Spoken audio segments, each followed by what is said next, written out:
Welcome everyone to another Apex Point Racing League live stream slash feature race. Thank you all for tuning in and joining us on this Sunday evening from where we're broadcasting on the east coast of Australia. Welcome to everyone that's tuned in from our community and our Discord server. Welcome to anyone new that's popped by from Facebook or other parts of the world.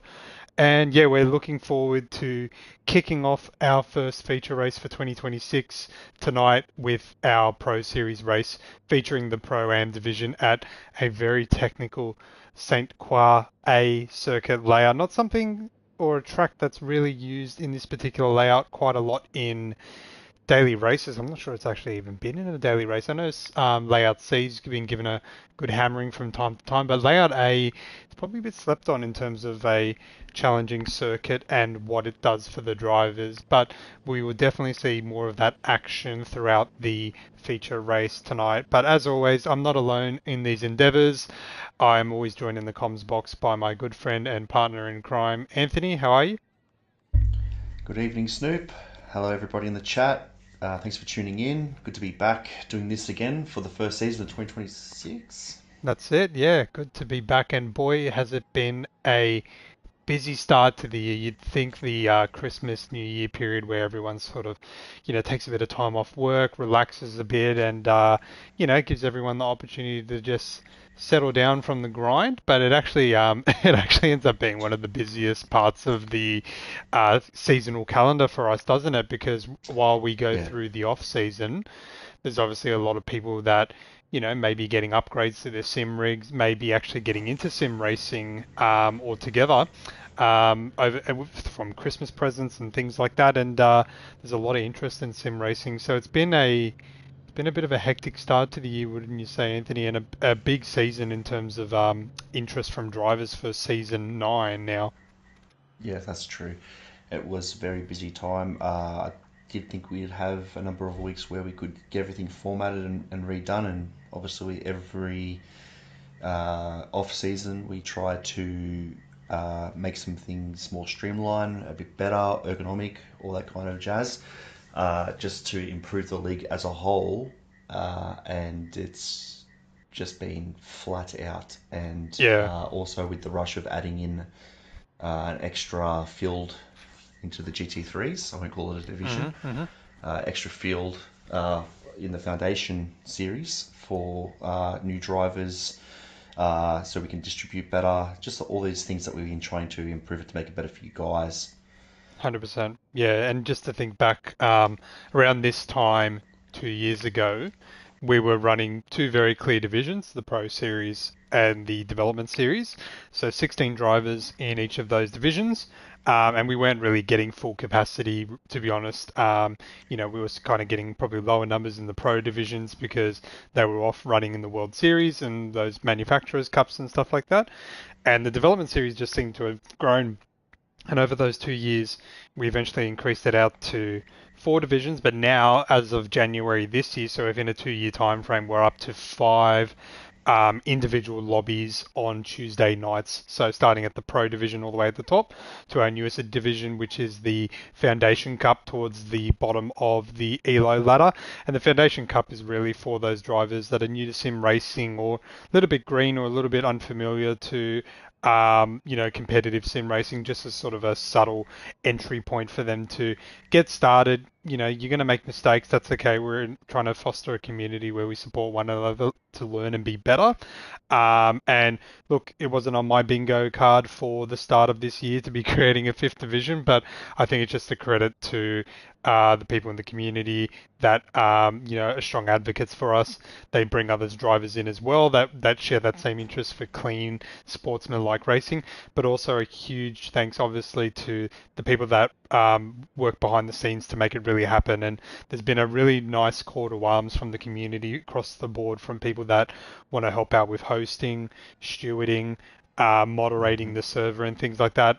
those really do go a long way. So we thank everyone that has put their hand up to help support it and bring it to life. And most of you are here this evening, so thank you for tuning in as well. And if you haven't done so already, just make sure you smash the like button, hit subscribe if you're new around here as well, and feel free to share the link with any friends or family if you are one of the drivers that are featured in here tonight, because it's always a little bit exciting to have some other people looking at your own endeavours in sim racing. But speaking of that, we've got a cracking field, don't we, tonight, Anthony? The Pro-Am division in particular is always Yep. when we sit down at the start of each season and work through the driver lists of like how we split up who goes where based on their statistics, the Pro-Am division is always such a tightly contested field, isn't it? It is. It is the most popular. It has the best attendance ratio, and I probably would say the most close racing.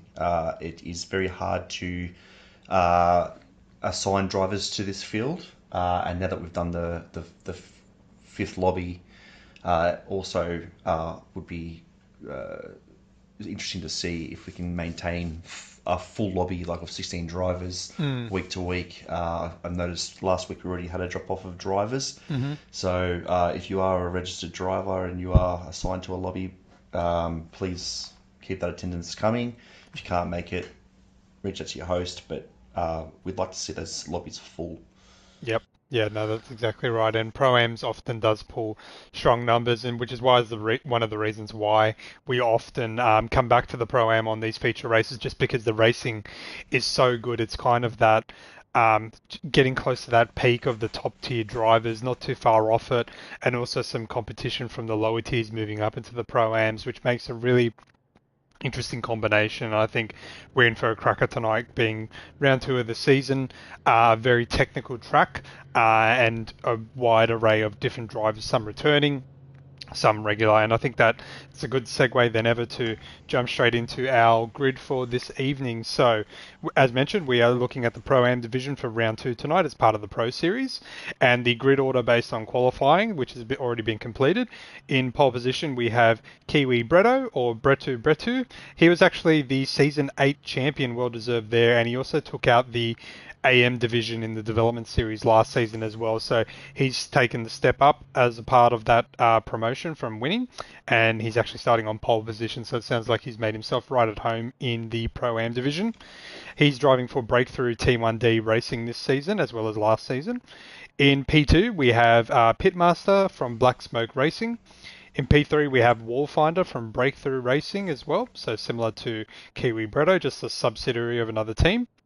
P4, we have Cruiser Online, a returning driver driving for NRG Spark. In fifth, we have Robin Banks for Camouflage. At P6, we have X Big Rig driving for PSU Paradox. In P7, we have Angus GTR also driving for Camouflage. So Big Rig is in a bit of a camouflage sandwich right there. Speaking of camouflage, or Karma in general, in P8, we have a new driver to the series, LJ Tirana, driving for Karma for a Cold One. Loving the quirky names that the Karma boys have pulled together this season. Yeah, In it's great to see. it's much more interesting to read through them rather than one, Yeah. two, three, four. In P9, we have our one of our long-standing members here, Real DC, driving for PSU Paradox. In P10, we have Party on Anton, driving for Carmageddon. In P11, we have Loco RX7, returning full-time this season and driving for Loco Motorsport. In P12, we have another Carmageddon driver, but this time it's Atlantis. In P13, Black Smoke Racing driver Specs. So Black Smoke have got a bit of a spread of the field there in P2 and P13 with Pitmaster and Specs, so they'll be wanting to have a good haul of points tonight.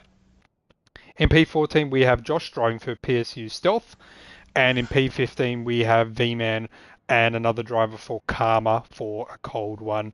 Now, as mentioned already, we're here at Circuit de Sainte-Croix, layout A tonight. Again, not kind of a slept-on layout, but a very interesting and technical circuit. Quite a long one as well. We've only got 16 laps around this one tonight, which should take us to around 45 to 50 minutes worth of driving. The time of day for the race will be starting around the afternoon at 6:30 p.m. and we have a 6 time rate, so that means that the race should finish around 11 p.m. in-game time. The the stats in terms of tyre wear, fuel wear tonight, we have 2 times tyre wear, 1 time fuel wear. So not too much of a concern in terms of running out of fuel. However, our cheeky Kazunori Flux Yamauchi has tweaked the strategy for tonight's race by allowing the drivers to only start with 25 litres of fuel. So while the fuel burn rate is quite low, you would definitely be having to pit tonight if you are a Pro-Am driver with only 25 litres in the tank, essentially 1/4 of your tank starting load. So expect a lot of fast drivers at the start as they run the low fuel rate. We have a 14 litre per second refuel rate, and tonight the medium and hard tyres are mandatory. And I think the chatter around the pit lane is that the old favourite dump and run strategy with the hard tyres seems to be very, very likely. So I wouldn't be surprised, Anthony, with such a low fuel starting load, some of the drivers might pop on those hard tyres to get, the best performance out of them. Obviously, the car being lighter but not having the greatest grip. Get that out of the way, and if they can dump those hard tyres pretty much off after lap 1, they'll be then able to refuel for what they need for the remainder of the race, and maybe, we'll find out later, but maybe the mediums will last. I don't know. I don't know if you know, but we'll find out tonight, won't we? Well, that's right, and I guess a strategy or a race setup like this would tend to have a lot of practicing, and that's great to see as well. So I love these little changes in the strategy that Flux has been putting together. It keeps it interesting, and it's fun to watch. No, 100%. And yeah, just having that flexibility to try new things and the community to be receptive of it is a really great thing. And yeah, it's going to be a cracker tonight. I'm sure you guys will enjoy. We're just about to jump into it. Just before the lights go out, again, just want to quickly recognize all the incredible people that help us behind the scenes. That includes every supporter and donor and contributor.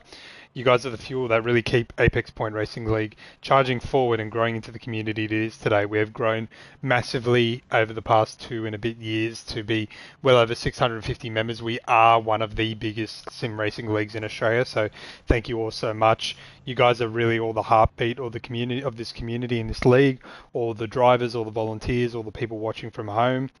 And if you are watching us from home, don't forget, subscribe, share the stream. We've got a lot of people in here, about 20 or so, I think. I want to see that like counter go up as well, so make sure you hit that like button too, and drop us a comment as well throughout the race to let us know who you're backing for tonight's race. However, now a matter of time to get cracking into the race. The grid is set. Tension is high, and strap in because this race is about to start very, very shortly. So, Anthony, if you are ready, we will crack this one open. All right. I'm ready. 3, 2, 1, and go.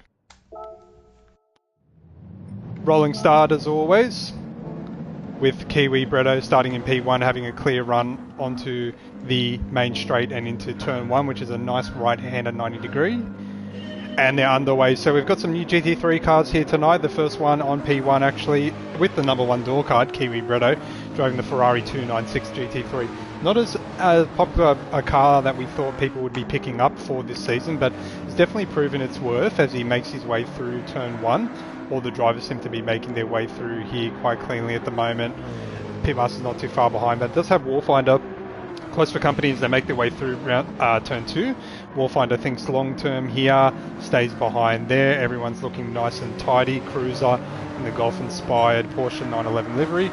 And it only took up to turn 4 for Warfinder to get the job done on Pitmaster. So there may be a tyre difference there, or there just may be a little bit more confidence there at the start, but Warfinder already gaining a position just shortly after the first sector there. Pitmaster in P3, Cruiser in P4, Robin Hill in P5, Angus GTR in the Camouflage Toyota Supra there. I believe it's Camouflage. Yep, that's right. Hence the livery, and Big Rig also in another Golf-inspired Porsche 911. And interestingly, Party on Anton's in the Alfa Romeo 4C. You don't see that very often, but a very, very capable car on the right hand. It's got that mid-rear layout too, which is really, really handy. For some reason, a racer, if you see them tonight, that's actually LJ Tirana. Their livery didn't load in game, which was unfortunate, but they do have their livery on for the race, and they'll carry through onto this long back straight here. DCP 10, Atlantis 11th, Specs 12th, Josh 13th, Loco RX 7 14th, and V-Man making a move up the inside of Loco as they come down. This is a very tricky corner here. It seems like you need to go a lot slower than what you actually do, but it's actually quite fast. And this is one of the layouts of Sainte-Croix where you actually turn right to access the bridge rather than come down that hill. So they'll come up to a turn here, a left-hander, 90-degree left-hander, and it's always bumpy here. You have to be very careful over the iconic Sainte-Croix bridge. Looks like Kiwi Bretto and Warfinder have sort of broken away a little bit. I wouldn't be surprised if they are on a different tyre compound. Pitmaster seems to be leading the charges. Cruiser and Angus go side by side crossing the bridge here. As the camera pans across, looks like he's got the inside line there, Angus, and Cruiser just thinks bigger picture there, lets him through. As they turn right off the bridge downhill to the right and to the left. And he actually picks up a half-second penalty, so may have run wide, may have cut the corner, not exactly sure what happened there, but that will cause a little bit of damage towards the end of this lap as he comes up to the penalty serving line now. Oh, we've actually got some people wide. Cruz has gone a little bit wide there on the grass, manages to hold it together. The party on Anton gets through.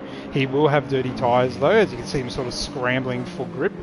And Big Rig's looking to size up a move there, I imagine. Now, let's watch this pit lane. We'll jump up to Kiwi Bretto. He stays out. Wallfinder stays out as well. Pitmaster stays out. Pitmaster goes in, sorry. Pitmaster's going in. Pitmaster is in. Who else is going in? We've got Big Rig in.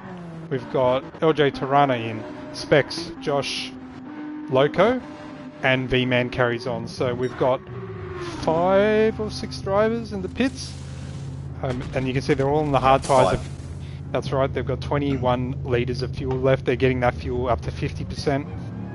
And out they come. So that makes sense as to why Pitmaster was sort of starting in P2. Yeah, and sort of dropping off to the back there. But now he's got a bit of free air now. That's right. This will be a good strategy for these guys. They're going to have some clean air now. So looks like there's been a mix of choices again from the guys who just pitted, from softs to mediums. Yep, that being the mandatory compound tyre tonight. No softs required, and I don't think they would last, so you'd have to be a little bit careful there. The Specs has made it through. Loco looks like he's dropped off a fair bit at the back of the pack. So we will catch up with them later. I imagine, and looks like while that was all happening in the pits, Warfinder has got the move done on Kiwi Bretto. So, Warfinder there is now in P1, leading the charge. I imagine he's on the medium compound tyres there, Anthony. Warfinder is on softs. Softs, okay, where? And Kiwi Bretto is also running the soft tyre. Yeah, okay, this is going to be a very interesting race there, because normally when there's 2 compounds, most races usually have a pit stop, definitely 1, not necessarily 2. If you can prioritise just having 1 pit stop, that's usually more beneficial, but with the medium and hard compound tyres tonight, they're going to have to stop twice, so it'll be interesting to see how these strategies play out. Yeah, so Cruiser at the moment is the lead driver on a hard tyre.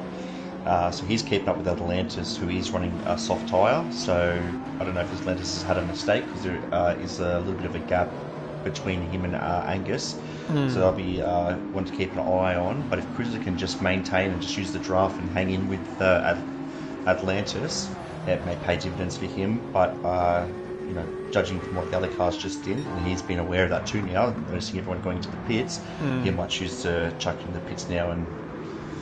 Yeah, I think so as well. It's one of those things where some drivers can feel really confident and happy to dump the tyres after 1 lap, and some other drivers like to be a little bit more cautious in their approach and take another lap or so. I imagine that I think it was on this corner here last lap that he ran a bit wide. Maybe that made him a little bit worried about losing grip later in the race, so could be doing an extra lap on the hards. We'll just have to wait and see, but it's going to be an interesting race as we get towards the end, because the field's very spread out at the moment, but I think it's going to be one of those races where it all comes together right at the end, because there could be at least 2 or 3 different strategies playing out tonight. So Cruiser rounds the final turn and he goes out again for another lap, so he's carrying on there. Yeah, I'll be interested to see if he actually runs out the for the pit stop. I don't know if that'll be the right choice, but Yeah, true. They will have to stop soon. Speaking of stopping soon, V-Man is in on the hard tyres, so did an extra lap there.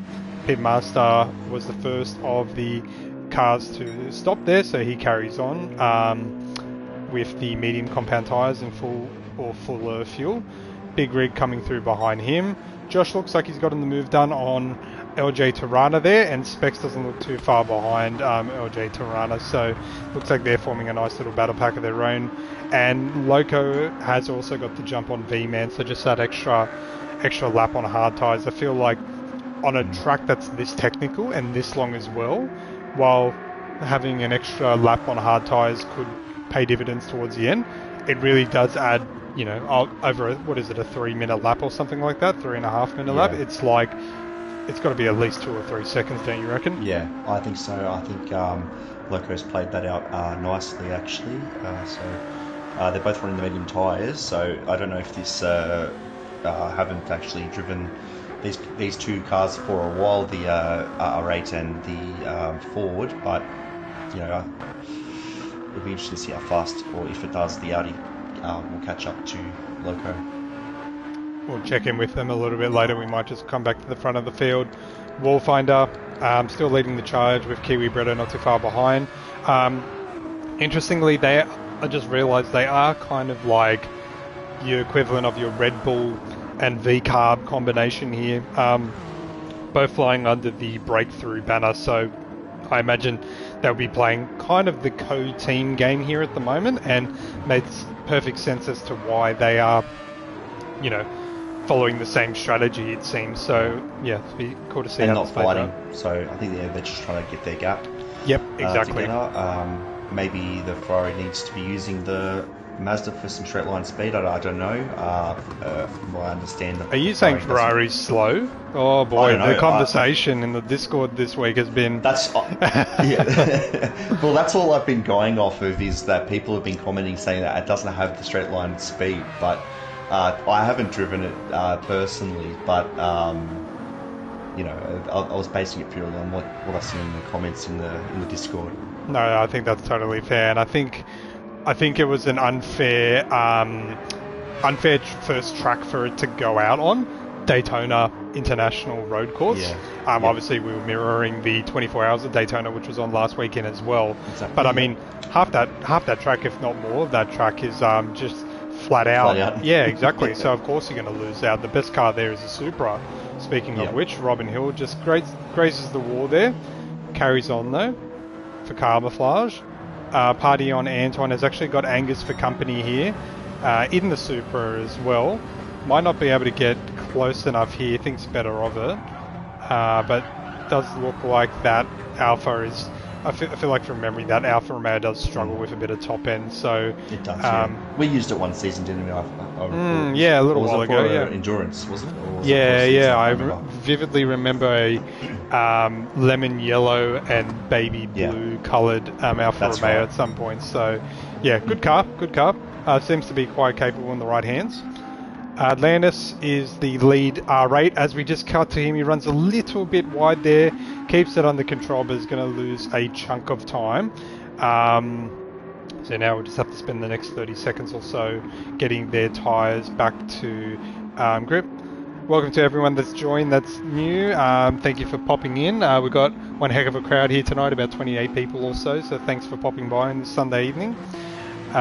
Cruiser is still catching up. We've got two Golf sort of livery inspired Porsche 911s, not to be confused of them being teammates. They're actually different teams. One's a PSU associate being DC here, and the other one being NRG with Cruiser. They're going to be running the same strategy as well. They are not on the same team. They are both still running the hard tyres. Maybe they got confused when they looked in the mirror this morning because they were both wearing the same paint job. We'll just have to wait and see. The big NRG sticker on the rear bumper of Cruiser's car is pretty obvious though. But they carry round onto that lovely back straight. Back straight, it's more of a curve, isn't it, Snoop? Pitmaster looks like he's doing a good job of just slowly catching up. Mind you, he's not too far away from DC and Cruiser, and he's already done a stop, so it'll be interesting to see how that plays out. Big Rig carrying on as well. Looks like LJ Tirana has kept a nice steady head. Specs looks like he's got on the jump here on Josh as they actually kind of go side by side here. It'll be interesting to see. It's a left-hander coming up here with Specs having the inside line. Specs looks like he may have just lifted off there. We'll see who's the last of the late breakers. Specs thinks better of it and drops him behind Josh there. So Josh carries on in P12 with Specs behind. Loco is carrying on. V-Man pulling up the rear there. Catch up with Warfighter. He's actually broken a little bit away from Kiwi Bretto now. Anthony, I'll be interested to see how their fuel load's going at the moment. I imagine they will be running cool, almost low. Well, the Mazda is showing the fuel light, but the Ferrari, on the other hand, is not. So I don't know if that's just because of the fuel being massively different between these two cars, but or Wolf is just really revving it right out. But Ferrari seems to be alright on fuel in comparison to the Mazda, but they will have to come in probably this lap. Okay, so we'll keep an eye on that. So they'll have to do 11 laps on the next compound of tyres. So just remind me again, Warfinder and Kiwi Bretto are both on soft tyres, is that correct? That's correct. Okay, cool. It'll be interesting to see how they go about the 2 additional tyres that they will have to run through later on. First place to 6th place are all running the soft tyre at this stage, and they're all pretty much running their fuel down to nothing. Yeah, gotcha. Can imagine that there. They will be running quite low. Robin Hill's doing a nice job in P3 here, carrying on in the camouflage and spy, just running a little bit wide there, but nothing that can't be fixed. Looks like Party on Anton has still managed to keep Angus behind him for at least 1 lap, so doing a very good job there. It's probably a little bit of tyre difference or something like that that could be coming into effect. And we can see in the distance there another Karma inspired livery with Atlantis coming through with the Audi R8. Go back to Cruiser. Still keeping his distance on DC here. Pete Master running the race of his own. Big Rig not too far behind. Looks like he could be catching up just a little bit. Ojo Tirana's carrying on, and so is Josh, Specs, Loco. He's making good ground here, catching up with all of them, which is really good to see. And they bring up the rear along with V-Man. So back at the front of the field, Warfinder's still carrying on. Mazda RX Vision actually took out the AM Division title not this season, last season, in the hands of the driver behind him, Kiwi Brettos. So maybe being as sort of similar teammates, the knowledge and information from Bretto from driving the RX Vision last season could have been imparted here onto Warfinder. Well, it looks like Kiwi Bretto's bought a new car and sold it to his teammate. Yeah, that's right. Yep, it left a bit of the creative juices in the car there. So that's it. Yep. So and the speed behind the wheel as well. But so far it's been a clean race. Fastest lap is with this driver here, Warfinder, with a 3:06.4. And I guess it could be a bit of strategy there, Anthony, to run the soft compound tyres to guarantee that extra point for the fastest lap. Yeah, that's exactly right. So we carry on here as they come through the second last turn. Right on board here with Warfinder, and listen to the rotary screaming in the front. I'm not going to say the back because it's at the front of the car. It's taking a very tight line. He's still going around for another lap. They're going to keep going. So 5 laps down, and they're going for a 6th, the breakthrough drivers. So let's see if this plays out for them. Carrying on through. Pulling a huge gap to Robin here, but it's still not over yet. Similar situation again for Party on Anton and Angus. Angus looks a little bit closer, but I'm not sure he'll be close enough to get the move done. I'll be very surprised if anyone tries standing out for an extra lap on this one. They are getting quite low. Obviously the fuel's not running out as fast as I thought, but I don't suggest they would be going, at least most of these cars. Some of the cars are obviously doing a lot better, like the Toyota's actually doing much better on fuel than the Alpha. Yeah, gotcha, okay. the penny just dropped for me as you were talking about that in terms of these drivers, because it was like, this is the second or third lap in a row where these cars have not exchanged positions and nothing's been happening, and I'm like, oh wow, that Alpha's doing a really good job, but I had hazard, I guess there's a little bit of teams strategy going on here, because there's a Karma car in P4, P5 and P6, so I imagine they wouldn't be causing any unnecessary drama for each drivers, would only be thinking about safe and strategic passes, potentially even letting the Super out in front on the straights to give the Alpha a tow. We'll find out, but push. Yeah, or or pushing the Alpha down the straight. yeah, that could be true as well. Party on Anton runs a little bit wide here as they come through, and actually Atlantis is catching up in the R8. Good to see the R8 making the rounds again. Seems to be a very popular car. And one of my favourite looking cars in the game, to be honest. Of course, yeah. Look at the speed difference here between the Supra. Yep, giving him a gentle nudge as you saw that there. Looks like there is a bit of teamwork going on. Giving him a little bit of a nudge, because the Alpha isn't known for straight line speed as mentioned, so giving each other a little bit of a love tap down the strong parts as well. Cruiser is still ahead of DC, but DC seems to be pulling in a bit of a gap here. Wonder if he's thinking about a move at some point, but we'll just have to wait and see how that plays out for both of them. But I feel like DC might have a bit more grip at the moment. What can you tell us, Anthony, from your insights? The grip is a bit better for DC than Cruiser, as well as the fuel. So you can see DC that for sure. following has been able to save his tyres on the corners and also save some fuel by just getting that tow. I wonder if he's going to be sizing up a move here.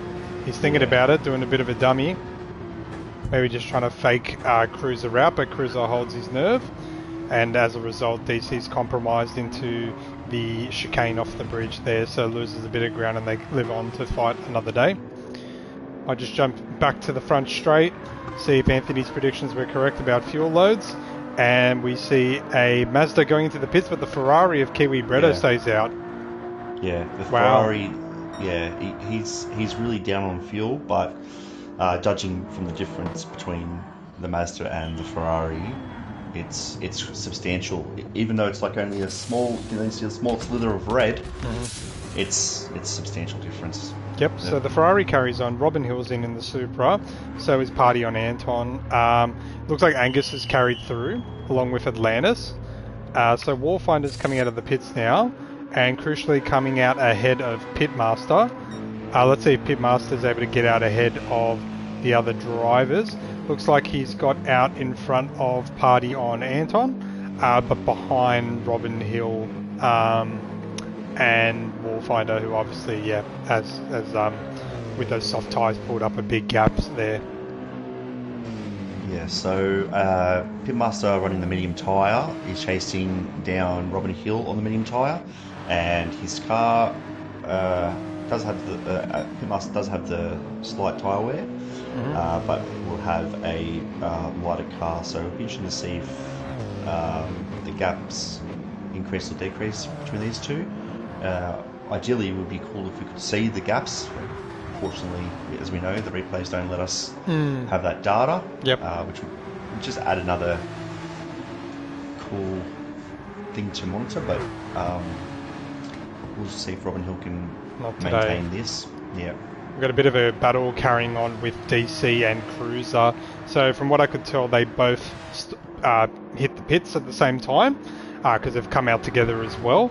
And DC is looking to pretty much continue that battle that they had going earlier on. And just in the distance there is Josh, who's probably looking to make up for a bit of a bad qualifying here to, at least make it into the top 10. We'll see if he's able to do it. But him seeing those two Porsches ahead of him in equal machinery is probably a sight that'll make him very, very happy. Because if they start scrambling and banging doors and things like that, that just means that the gap to him will become even smaller. Yes. All three of those Porsches are running the medium tyre. Obviously, Josh has the tyre wear and the lighter fuel load. Yep. But what is interesting between Cruiser and DC has actually taken on less fuel than Cruiser. Yes, that's probably because he's sitting in the slipstream, saving a little bit of fuel at the moment. So a bit of a gamble there. We'll see if that works out for them. We may just check in at the front here for Kiwi Bretto. Pitmaster is saying go to his view. See what he's talking about here. He looks like he may be predicting the future here with a little bit of action coming his way. We're right on board around this very technical. Some of these corners are just so technical.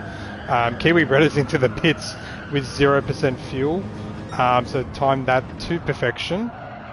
We'll see how he gets. Oh no! Who's that? Robin Hill.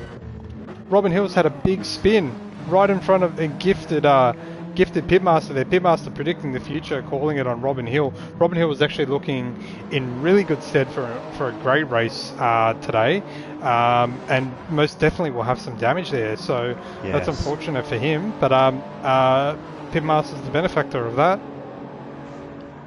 Angus Taylor's in the pits. Definitely. Angus Taylor, not the politician. Angus GTR is in the pits. No politics here. Pub rules, everyone. While that was all happening, he slots in Angus right in between Atlantis, another teammate, and Big Rig's actually the benefactor of that, has gone all the way through. So, quick recap of where we're at. So, Kiwi Bretto has pitted for hard, so still got to do one more pit stop, hence why he's got such a big gap there. So he's going to have to really boogie.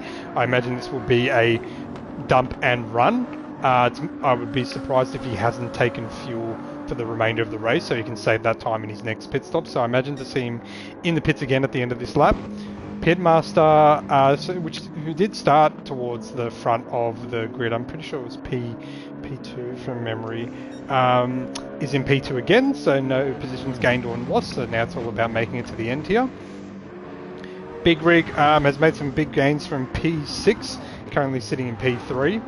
Atlantis also making some huge gains. He started 12th and is sitting in P4, but again, the strategies are still being played out here. Warfinder sizing up a move here on Angus. I imagine Warfinder is on a medium compound tyre. Correct. Angus is defending there quite nicely. They do the undercut there, doesn't quite pay out. And I think the advantage here will go to Angus being in the Supra on these straights here and still having the slipstream of the Audi in front. The RX Vision is fast, but not as fast as the Supra. But we'll see what happens. Yeah, I think Warfinder might just grab the toe down here, get into position for a pass, because he is on the medium tyres in comparison to the Supra being on the hards.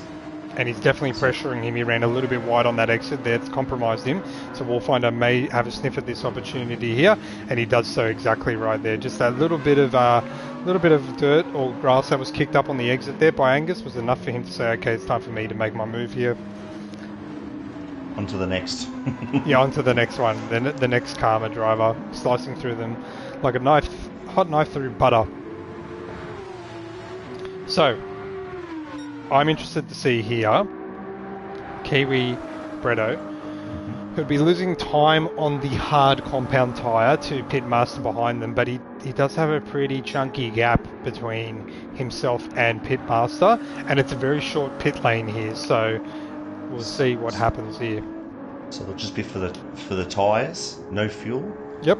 I'd say. So we're probably looking at a stop time of 4 seconds or 5 seconds. Yeah, stationary time, full time including transit, probably around, I don't know, 13 to 18 seconds or something like that. Maybe, could be even shorter. So Kiwi Bretto is in the pits. Actually, Pitmaster's already come around the final turn. So, yeah, this is... Kiwi Bretto has not hit his stops yet. He does so now, just as Pitmaster passes the start-finish line and takes the lead of the race. So, Kiwi Bretto, he's putting in fuel again. So maybe he did some miscalculations there. That's just that little bit of time to allow the driver to stop and add the fuel in. Warfinder gets the jump on him too. So that may have been a bit of a missed opportunity there for Kiwi Bretto. Yeah, I think putting the fuel in may have been a mistake there. Maybe just a miscalculation. He is on fresh mediums. Warfinder's also on fresh mediums. One lap old at this point. Yeah, lap old. They are running the same amount of fuel.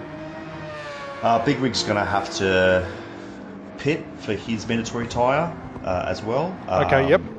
And he might even take fuel as well, based on how much fuel the other cars are carrying in comparison to himself. But amateur pitmaster, he doesn't have to pit again. No, but the thing that he will have to battle with, I'm not. If you could give us a rough fuel. percentage, Yeah. is what's his fuel and his tyres looking like? Yeah, his tyres are probably depleted by a third all the way around, so pretty even. More so on the left-hand side. Yep. And his fuel is in the first quarter bracket, and that is he's probably got 2/3. Okay. Well. So yeah, his fuel's he's in the lower bracket for the fuel, but Yeah, no, that's understandable. So were you saying the lower, like he's only got a quarter of fuel left, or a bit more than that?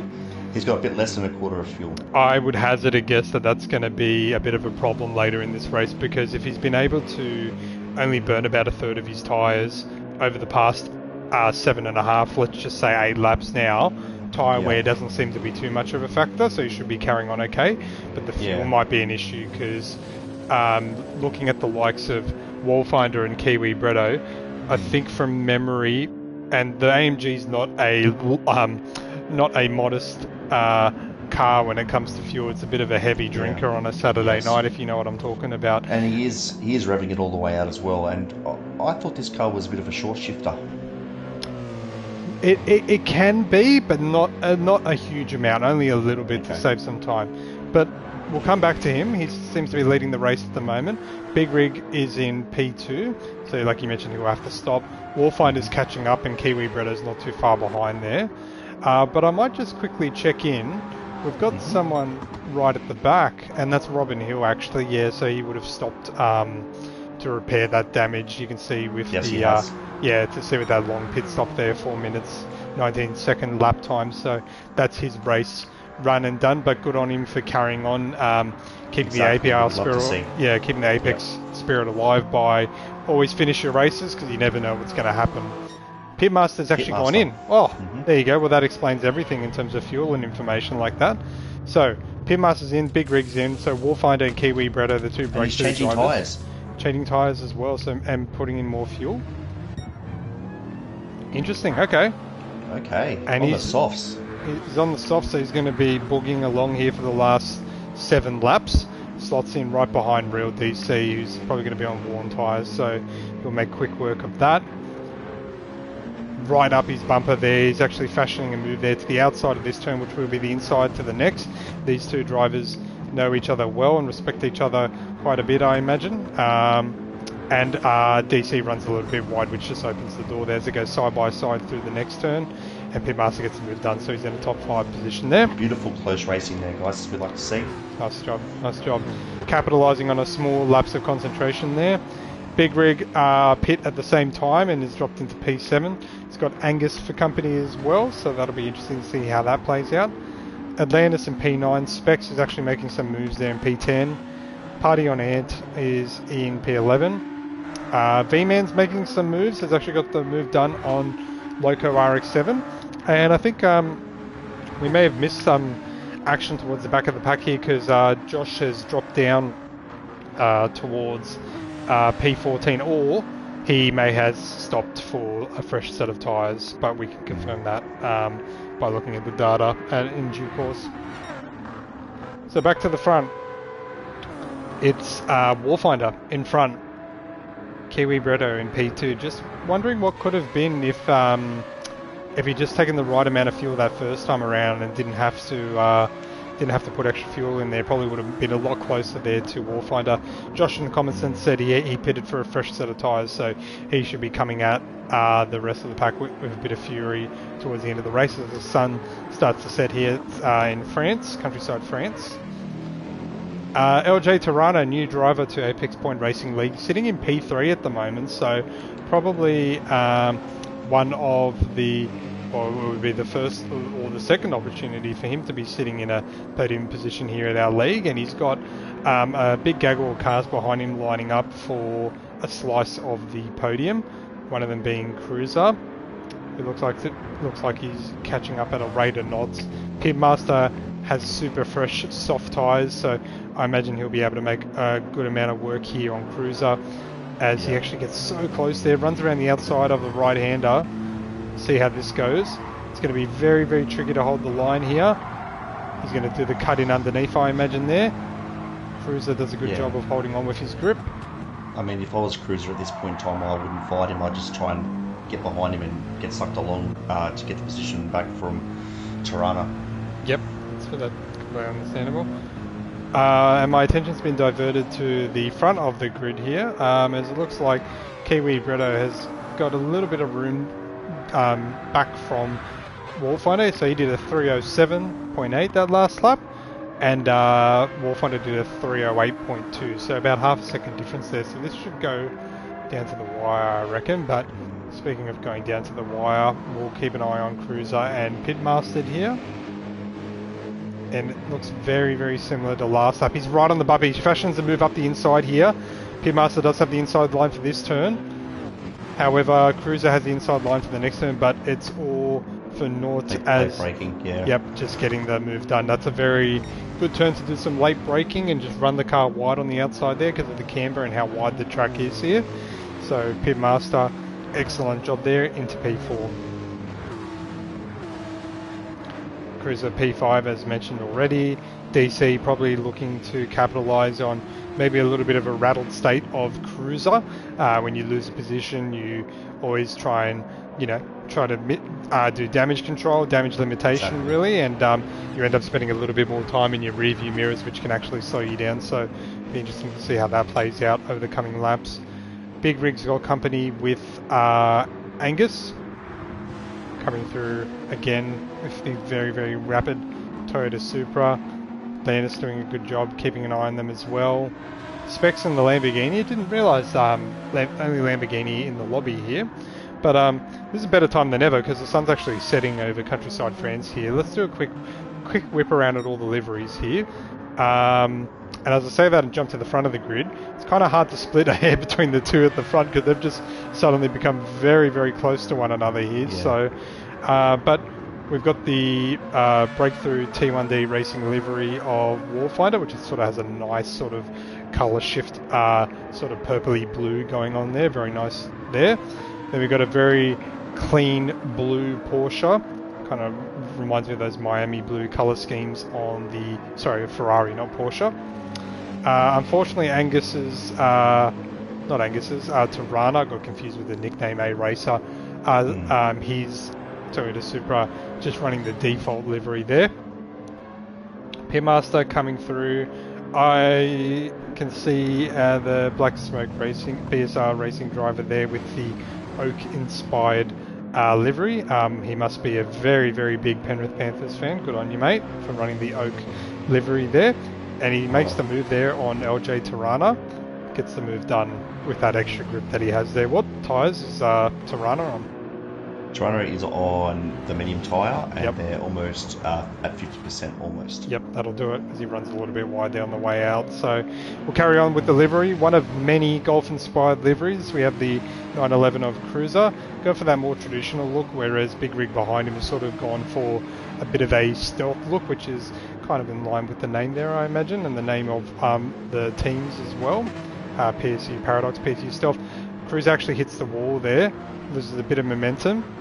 Sorry, this is DC, sorry, not Big Rig. Apologies, everyone, for that confusion. So, Cruiser goes defensive on the inside, DC goes on the outside. Bit of door banging on the way in, probably a little bit of shots fired there. But they carry on with no damage. We have the camouflage car of Angus there. Sort of gold and black scheme going on there. Big Rig, similar livery to DC, that Golf sort of stealth inspired livery. Atlantis has got a very clean looking yellow Audi R8.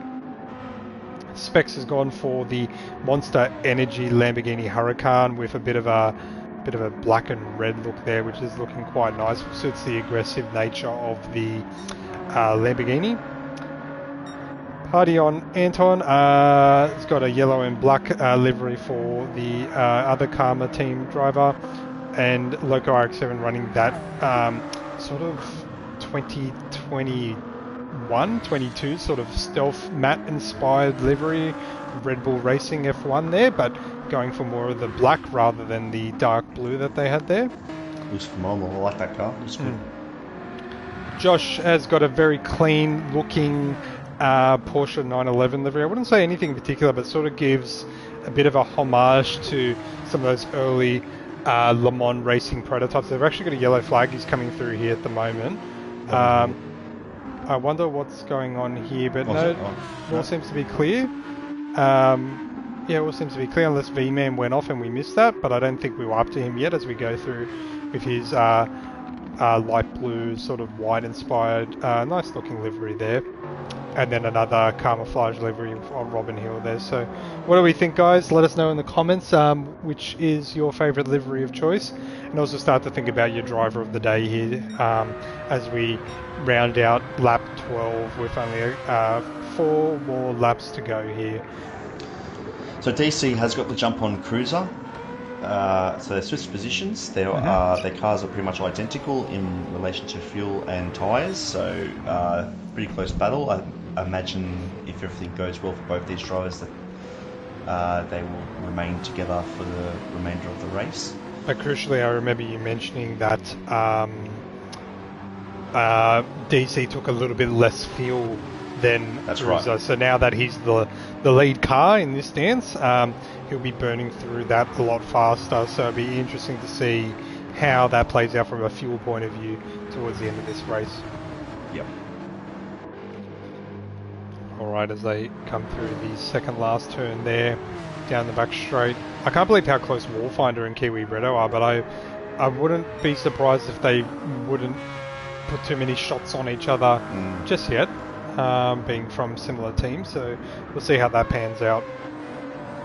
Runs a little bit wide there, Kiwi Bretto, but nothing to hinder his progress. He'll carry on. Pitmaster has done a great job of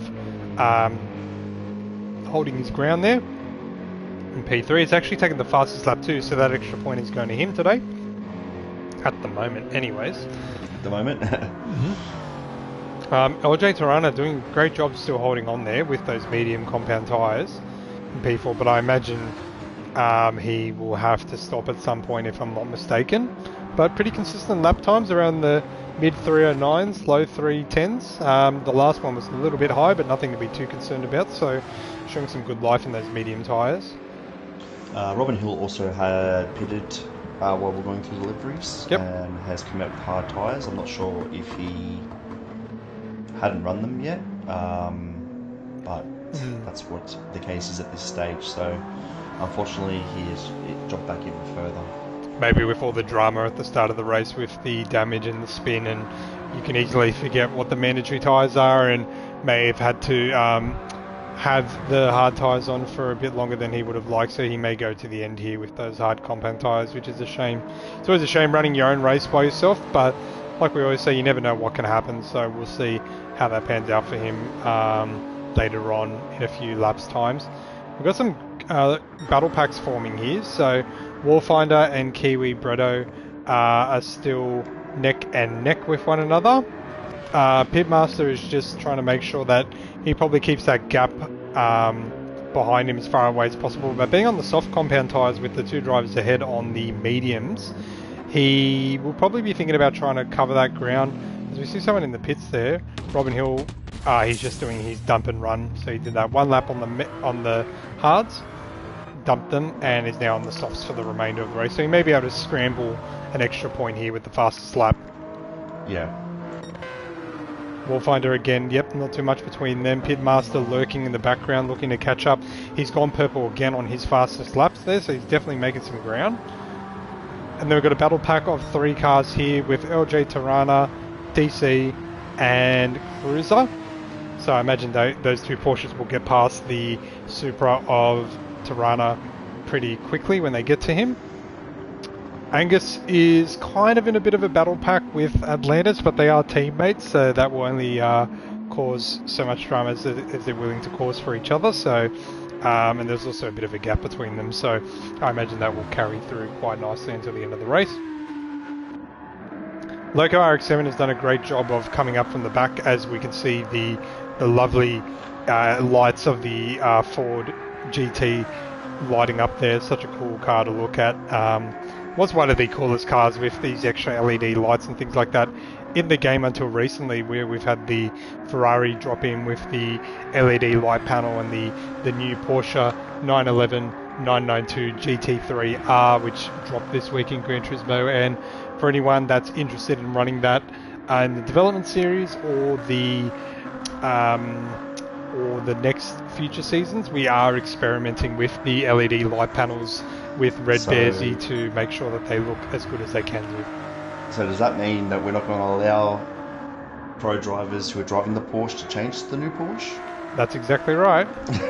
You got to stick with it. I've had a few people try and sneak in a car change in the Pro Series as a whole, but computer says no. So it's unfortunate for those drivers, but fortunate for someone like me who actually hasn't done their first race in the Pro Series yet. That's right. So I have the very unique opportunity to be that driver, but I'm not 100% sure if I will at this stage. So we shall see what next season holds. But it has proven to be a very popular choice. We've had 5 requests come through in the development series to change to the new Porsche 992 GT3R. So expect to see that in some of the race recap photos next week. Josh is making hella ground here, really looking to get to that top 10 position. So we'll see towards the end of the race. There's only 2.5 laps to go. Someone said put them in the Beetle, the OG 911. There's no Beetles I don't think I've seen. But yeah, someone no. give the Beetle a run. I think you should give the Lancer a run. No one's given the Lancer a run either. That's true. I actually did get gifted that today in game, funnily enough. I didn't have the car earlier, so I was like, oh, cool, fair enough. V-Man and Big Rig having a nice little scramble here, but I imagine Big Rig is going to be on fresher tyres, so should make light work of that battle. Party on Anton has dropped back a bit in P14, so unfortunately 2 Karma team drivers bringing up the rear here, but plenty of drivers at the front that will be doing the work to help carry the points there. And speaking of points and things like that, they have been finalised for this week and will be posted after tonight's race, so make sure you jump into our Discord server, keep an eye out on the championship standings for you and your team, because they will be posted very, very shortly. But right now we've got the 2 drivers at the front scrambling for maximum points, 35 points for first, 33 for second. Warfinder's just been a little bit compromised there coming out of the second last turn. Kiwi Bretto might be thinking about a move, but not too sure here. We'll have to see. He is showing in the nose, and it just looks like that RX Vision had so much more grip, because as they went through the corner, it looked like Warfinder was running a little bit wide there, but he managed to just pick it up and pull it through. A 307.2 for the Ferrari and the 307.4 for the Mazda, so not much in between them. The times have been quite consistent, actually. Kiwi Bretto's times have been very consistent. Pitmaster's times has been quicker for the past few laps until just recently. I was just about to say there, yeah. 307. I think the soft tyres have hit that crossover point where they're just about as good as a worn set of mediums. So I think that's unless something happens in front of him in terms of a bit of door banging and stuff like that, he may not be able to gain any further ground there. So that's exactly right. He will be a bit disappointed in that, but very happy with a podium finish nonetheless. Cruiser has gotten a position back from DC. I'm not sure if we covered that, but yes, yeah, good shout. He's pulling a bit of a gap as well, and closing it on Tirana. Yeah, what's going on with Tirana? We were expecting him to pit, but maybe he's going all the way to the end. I don't know. Yeah, he has the fuel. His tyres are feeling quite sorry for themselves. Mediums, I imagine. Mediums, exactly. In relation to the Porsche, night and day, I'd say. And is the Porsche on mediums as well, both of them? Yes. Much healthier tyres as DC just runs a little bit wide there, which will probably pique the interest of Angus. I want to jump to Warfinder at the front here. Kiwi Bretto. I wonder, it's hard to say whether they're actually allowing them to race. Do papaya rules exist in the breakthrough team? We'll have to wait and see. Such a tricky set of corners there, but Looks like Warfinder's doing enough to keep Kiwi Bretto at bay. As mentioned, Pitmaster there.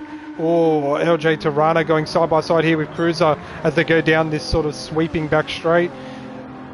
I think Cruiser will most likely have the grip here to hold on, but thinks better of it. LJ Tirana might be a little bit compromised there because I imagine he would have to go a bit slower with the lack of grip. But they were pretty close for comfort there, which is bringing into the mix all the other drivers behind them of DC and Angus. It's become a 4-car pack, so it'll be P4. interesting to see what happens. Yep. Because DC is going to be under fire from Angus in no time at all. His tyres on his Supra are looking quite healthy. Yep. In relation to the Porsche. 4 cars cross the bridge with the 5th in the distance there. Cruiser looks like he's fashioning a move there. Sticks the nose out. Shows him the lane. We'll have to go braking here. Does so. And he just makes sure that his car was in there, which compromises LJ Tirana and actually puts DC on the outside of this sweeping right-hander, and you want to have the inside here, but with Tirana's worn tyres, there's a very likely possibility that DC could sweep up the inside. He does have the inside line here at the moment. As they come through, Tirana's running a little bit wide, but DC's got it. Angus might also sneak through as well. Oh, it's all happening. It's just hard to keep track of it, and they're doing some excellent racing there. So Cruiser got his way through. They're going 3 wide down this back straight here as we look at Angus. Now DC's worried about Angus. Tirana's gone back 2 positions there. They go side by side into the final turn. DC's got the inside line, which will compromise him on the exit here. Gets it together, but that Supra is going to be very, very quick as they come around to finish the penultimate lap and start the final lap. Right on board here. Karma driver gives him a little bit of a nudge there, but nothing malice there. Keeping, geez, there's so much to say here. Keeping LJ Tirana in the mix there. There's now a 4-car battle for P5 as Cruiser says, thank you very much, I'm out of here. I don't want to get involved in this anymore. So he will be carrying on there. Oh, DC runs wide. I didn't know. Oh no! Oh no! The pressure cooker got to him. Unfortunately for DC there, having a really good battle and probably picking up a whole heap of damage here at the moment. And it's just dropped from what was P5 now to P9. That's really unfortunate for DC there, but happens all the time. Happens all the times in these high pressure moments, especially on worn tyres and cold track, dark night. Just running a little bit wide there can easily cause some drama there, but that's probably a bit of a lifeline there for the likes of Angus and LJ Tirana here. So they're carrying on. Atlantis was probably hoping that battle could go on for a little bit longer there. But while that's all been happening, we've been missing the battle at the front here. Kiwi Bretto's actually in front of Warfinder. So did he play that move very strategically? Was he thinking the entire time, I just want to save my fuel, just want to save my tyres, I'm going to make the move on the last lap. It's a shame we missed it, but he's got the move done at the moment, and judging by the grip levels of that Ferrari, looks like he's got a lot more confidence in the wheel there. They come across the bridge here. Sorry, Anthony, go ahead. I was just going to say that the cars in relation to tyre wear and fuel are very similar, so... Okay. May have just been a slight hiccup potentially from Warfighter, who's had an excellent race so far. Had the upper hand given to him with Kiwi Bretto taking extra fuel in the second stop. So it looks like there are papaya rules in the breakthrough team. They are allowing them to race, and looks like Warfighter is coming off second best at the moment, but still a few more laps to go. And Robin Hill has taken the fastest lap. Robin Hill. This is why, ladies and gentlemen, we stay until the end of the race, because if you're running at the back and you've got nothing else to play for, you do the Hail Mary and you go for the fastest lap. Robin Hill picks up an extra point, which actually puts him in line with the points of someone who finishes P14, so well done, Robin. But our attention should be focused towards the front of the pack here. Kiwi Bretto started on pole position, dropped back a little bit. We thought the strategy wasn't there, but does the job to bring it home for breakthrough T1D racing. Well done, Kiwi Bretto. Well Warfinder, excellent race there. Finishing P2, started P3, so game 1 position. Pitmaster, flashing the lights of the crosses, will be very happy with a podium finish there, and a VR racer as well. Angus has actually gotten ahead of Cruiser, so while that was all happening, something must have happened with Cruiser there. He's actually on the presser here, so Angus crosses the line P4. Cruiser is going to cross P5 with Tirana right alongside him. Oh, they finished just next to each other. Landis not far behind there. Loco RX-7, who was running towards the back of the pack there, finishes dead bang in the middle of this lobby. Well done there. DC, unfortunate there to have that incident right at the end there, finishes P9. Josh comes across the line with a penalty. It won't matter. He's got a big enough gap back into the top 10, like we were saying at the start of the race. Specs coming through in the Lamborghini Huracan, the only Huracan in the lobby, finishes just outside of the top 10 there in P11. Party on Anton has got V-Man for company, but judging by V-Man hitting the wall there, shouldn't have any issues to worry about there. Does a little bit of a 360 to cross the line as V-Man comes through in 12th and 13th respectively. Big Rig also does a 360 in solidarity with Party on Anton. Comes across the line P14 there, so was running towards the front there, but just just had some strategy calls and some things happen to him that made him drop down there. And Robin Hill, the unlikely hero, who had a spin at the early start of the race, had to do an extra stop, extra tyres, all that stuff, still hung on to the race here, and put on soft tyres at the end and pipped the fastest lap there. So you never know, when it comes down to the end of the season, we look at the team's points. Sometimes it could be separated by 1 point. Is this the 1 point that could have done it for the Camouflage team? Robin Hill finishing P15th there. Kiwi Bretto actually got the move done on turn 1 of the start of the last lap. Yeah, righto. Okay, there you go. Got that move done there quite nicely. Wow, that's it was a very interesting race because at the front end of it, it looks like it settled very quickly. Everyone sort of had their cards in their hands. Some of them pitched straight away, some of them didn't. It spread out quite nicely, and I think, as we were saying earlier, Anthony, it was all going to come to a head towards the end of the race, and it definitely did not disappoint. That's right. I was banking on Pitmaster at this after his pit stop, thinking that was a pretty good strategy. Just not sure where that went wrong in relation to the Ferrari and the Mazda, but well done to all the drivers out there. It was fantastic to watch. Yep, no, definitely well deserved across the board there. Great racing from everyone. What do you guys think of the race? Hope you enjoyed it. Let us know who you think your favourite driver was today. I guess for a bit of conversation here, we can probably have a quick chat between ourselves, Anthony. And I know I always take the mic first and talk about who I think the driver of the day should be, but I'm going to throw it to you first. Who do you think was the driver of the day? Well, that's tough because I really thought that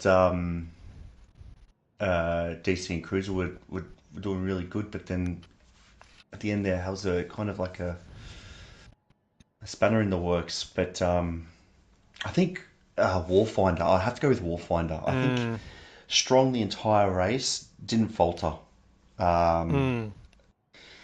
So yeah, I'm going to go with Warfinder.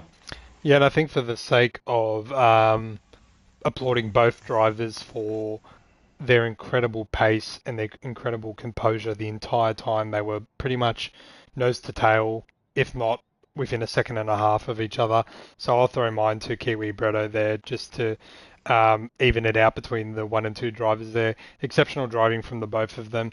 Obviously teammates, so they can, manage any contentious calls or contentious overtakes between them, but to still be that close together, to still have those passes, those defenses, and for someone like Kiwi Bretto who had to pit for extra fuel and lost that advantage to come back right at the end there.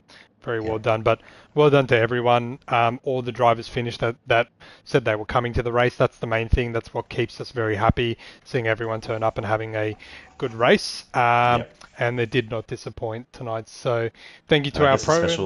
Special shout out to yes.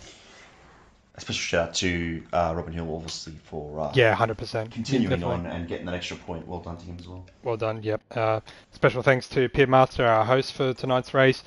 Special thanks to the stewards who work hard in the background whenever things don't go the way that drivers feel that they go in each race. And obviously, thank you to all the drivers, especially the Pro-Am drivers tonight, and for you for all tuning in on this lovely Sunday evening. So thank you again. It's been another awesome feature race and live stream.